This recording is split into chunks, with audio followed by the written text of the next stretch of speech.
మహబూబ్ నగర్ జిల్లా జడ్చెర్లలోని మా హాస్పిటల్ యాజమాన్యం అరాచకం వెలుగులోకి వచ్చింది. డెలివరీకి తీసుకొచ్చిన తన భార్య రేణుకను చంపేశారంటున్నారు మృతురాలి భర్త. బిడ్డను కూడా పొట్టన పెట్టుకున్నారని కన్నీళ్లు పెట్టుకున్నాడు. నార్మల్ డెలివరీ చేస్తానని చెప్పి నమ్మించి మోసం చేశారంటూ ఆవేదన వ్యక్తం చేశాడు. వైద్యం వికటించి ప్రాణాలు కోల్పోయిన తర్వాత తమకు చెప్పకుండానే పాలమూరు ప్రభుత్వ ఆసుపత్రికి తరలించారని నిప్పులు చెరిగాడు. మా హాస్పిటల్ యాజమాన్యంపై చర్యలు తీసుకుని తమకు న్యాయం చేయాలంటూ బాధితులు డిమాండ్ చేస్తున్నారు. మృతి చెందిన గర్భిణి పల్లెగడ్డ గ్రామానికి చెందిన రేణుకగా తెలుస్తుంది. మహబూబ్ నగర్ జిల్లా జడ్చెర్లలోని నవాపేటలో ఈ ఘటన వెలుగులోకి వచ్చింది.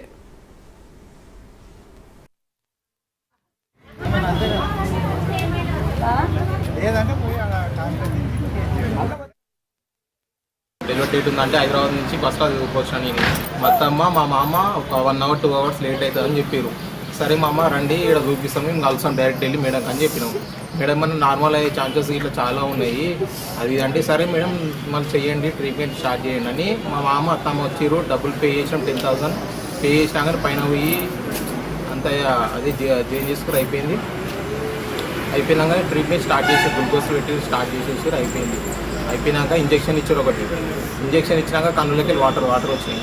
వాటర్ ఎందుకు వచ్చినాయి అంటే బాగా ఇట్లా వచ్చినాయి అంటే సరే అని ఖర్చుతో తూడ్చినాక అయిపోయినాక నేను బయట వెళ్ళవటం అత్త మా అమ్మ మా మనతో మాట్లాడుతున్నాను. వరలక్ష్మి వాళ్ళు అయిపోయినట్టు అవును అని చెప్పినాం. ఇట్లా చెప్పినాక చేసినాక ఇంకా ఇట్లా పిట్స్ వస్తుంది అది అన్నారు. ఇంకా పిట్స్ ఎక్కువ రాలేదు ఇంతవరకు, ఎక్కడ పిట్స్ అప్ప అని చెప్పి డాట్ పడ్డాం సార్. వీళ్ళు డాట్ పడ్డాక మళ్ళీ ఫోన్ చేసి నాకే హాస్పిటల్లో డైరెక్ట్ నాకే ఫోన్ చేసి నాదే నెంబర్ అడగా ఇంకా నాకే డైరెక్ట్ చేసి ఇట్లా సీరియస్ ఉన్నది రండి జల్లి ఇట్లా అన్న తీసుకోవద్దు అది అని చెప్పారు.